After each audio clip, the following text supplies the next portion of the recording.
Thought 2. The infinite perspective. Perspectives are an interesting thing. Honestly, it's probably the most powerful thing in the universe. Really. From a human perspective, a cloud is just a floating pile of mist that brings us shade and rain.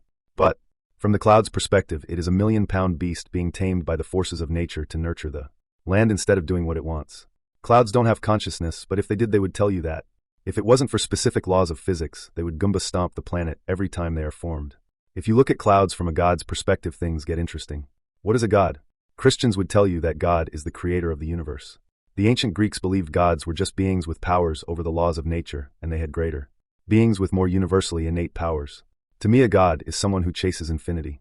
I was raised a Christian, so their god is the one I have the most problems with.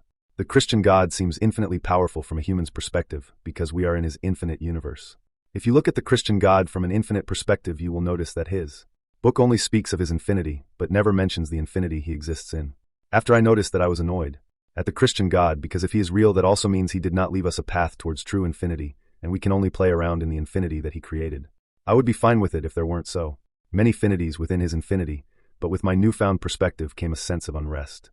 My new perspective can't change the infinity I reside in, but it does allow me to realize I'm being controlled in a way I don't wish to be controlled. Within this reality, free will is almost an illusion. We can do what we want within the rules, but because there are rules, things can be determined. Therefore, whatever God made the rules of this infinity can know how it plays out. If everything was bound to happen, was it really free will? Of course it is silly, it's just limited free will. This new perspective of mine makes me want to become a god of my own infinity. From a god's perspective, a cloud and I are what we are because they made the rules that made us so. But from an infinite perspective, a cloud and I can be anything, everything, and nothing, all at once.